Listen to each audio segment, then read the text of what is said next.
I've been in nightlife for 5 years and a dating coach for over a year now. When I first stepped out of my room, what I wanted was a friend and hopefully a girlfriend. I didn't have an Instagram, I didn't have a Facebook, or any kind of traditional social media. I wasn't influenced by influencers. I didn't find their lives interesting or inspirational. I didn't even know who they were. I didn't consume modern music. I wasn't indoctrinated in modern culture. When I stepped out of my room and into the world, I knew the people in my city weren't going to be like me. But what I didn't realize was that I was going to become like them.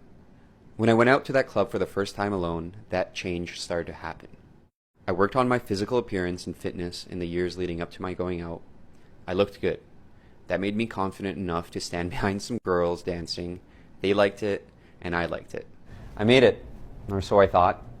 Take a man, never give him any female attention, and then give him more than he could ever dream of. What happens next won't shock you. I went out at every opportunity I could. It started on Fridays and Saturdays until I learned that people party on weekdays too. My life revolved around preparing for nights. I didn't even know what to do during the day. I even stopped working out. Not like these girls care as long as I spin them around a couple times and ask them if they like space travel or time travel. I guess people call it taking action. There was a light. I met a friend, then I met his friends. They became my friends. Now they're my family.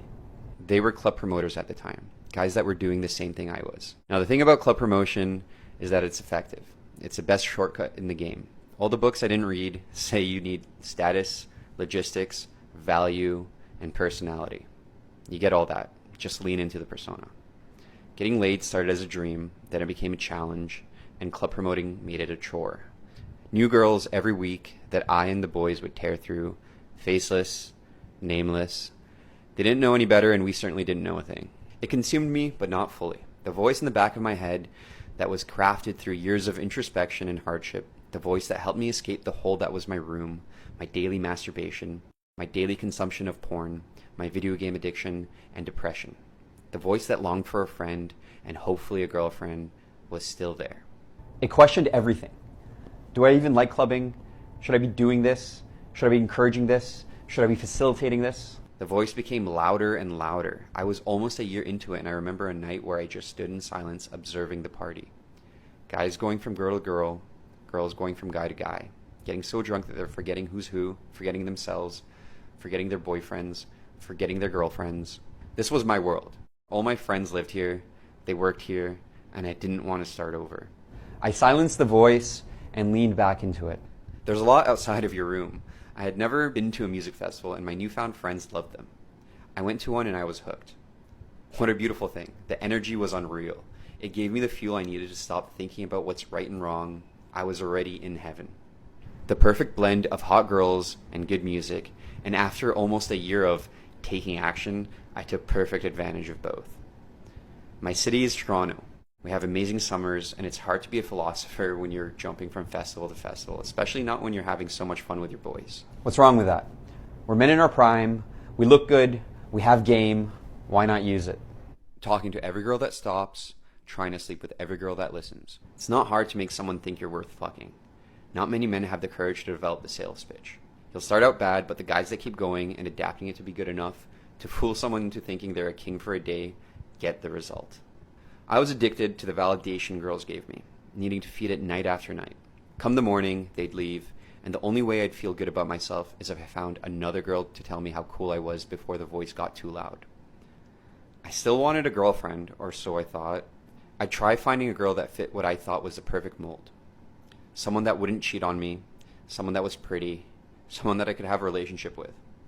When I think I found them, I'd either be too desperate and suffocate them with my expectations, or be too jaded to let them in.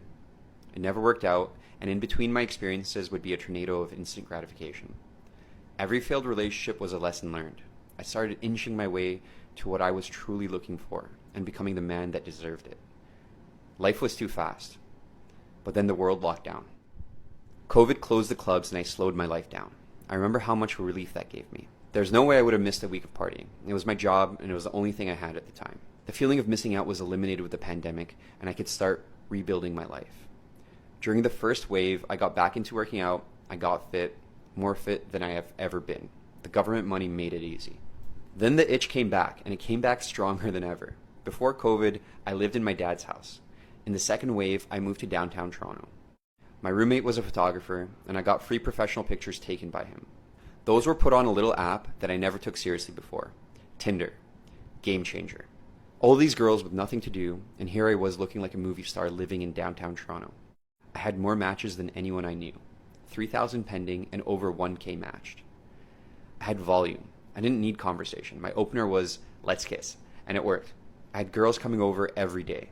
That sounds like a dream to most guys, but it quickly made me go into a deep depression. I know, the world's smallest violin, but hear me out.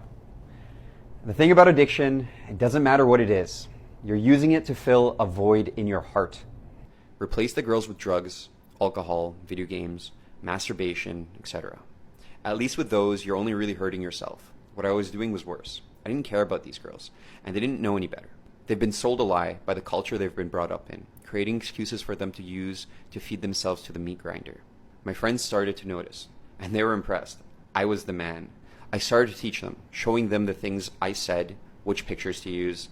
Then I started charging for it. Lucas, the coach, was born. It started with Tinder reviews and revamps. That was my bread and butter. You pay me, and I'll tell you how to better optimize your dating profile so you get the results. Results? What results? Getting laid, I guess. Around this time, I made some new friends, which gave me access to a penthouse and a yacht. We started throwing parties together, and the pre-COVID cycle started over again. This time, I couldn't shake the voice in my head. I wasn't happy, and the itch just wasn't being scratched. What was wrong with me? What am I missing? The people around me were chasing what I had, meanwhile I was chasing a sense of purpose. I felt guilty. I was leading people down a path that I knew would result in them being miserable. I was taking advantage of clueless girls, clueless guys, and I was using them to validate my lifestyle. Boat parties, penthouse parties, more girls than I knew what to do with, more attention than I've ever had. A group of people that looked up to me. I had to figure it out. There's too much responsibility now, and I can't ignore my thoughts anymore. The results didn't mean anything. Before I could help anyone, I had to take back control over my mind, kick the addiction and start the process of healing.